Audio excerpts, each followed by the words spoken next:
Welcome back, ladies and gentlemen. So this video is about testing your plank. Now, this may seem very, very simple and very, very easy to many of you. A plank is a relatively basic movement. However, there are very, very effective ways of doing a plank and there are very, very lazy ways of doing the plank. One of the things I want to teach you during this plan is to get the absolute most out of every single second you do it, every single rep that you perform. This is how we at UP get the results that we get, because although sometimes they seem impossible, that's because we don't waste reps. And a wasted rep per set over a workout accumulates over 12 weeks to multiple missed workouts, and that's not what we want. So what we're gonna do with the plank, we come down into a normal plank position, but there's a few points you may want to note just to get it right. So we're gonna use our elbows, and we come down into this position where we have a straight line between our heels and between our shoulders, okay? Our hips aren't sagging, nor are they jacking up in the air.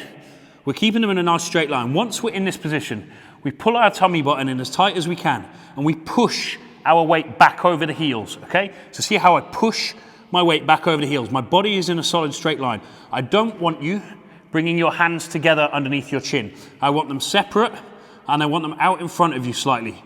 I want your eye gaze just in front of the line of your hands in order to keep your neck very, very straight. Once you are there, you lock your quads, okay? So the muscles above your knees, you squeeze them tight. You also then squeeze your bum as hard as you can. So all of the muscles in the lower half of the body are super tight. Your belly button is drawn in. Your eye gaze is directly in front of you, completely focused.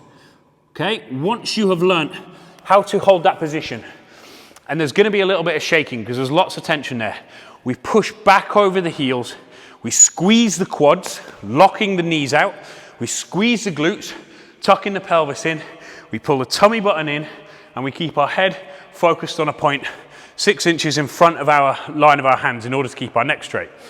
Once you have mastered that position, and we can keep the hips in the right place, you set your timer, okay? As soon as you hit that position, click your watch, and we time that until you collapse, okay? So this is a maximum effort plank. Listen for all of those cues, practice a little bit to make sure you can get into that position. If you're uncertain of anything, film it, send it to me, and I can check everything out, or you can ask questions with regards to the execution. Don't cheat on it. As soon as you need to drop, you can drop. That's your timer, because remember, this is about progression. There's no need cheating yourself now, because we want a very, very transparent, obvious goal to try to beat, and we can progress over time. So that is your plank, maximum effort. How long can you hold it for? Hitting all of those criteria. Push back over the heels, lock the quads, squeeze the glutes, pull the tummy in, keep your neck arrow straight, and ensure your hands are apart and parallel like so, not one on top of the other like this.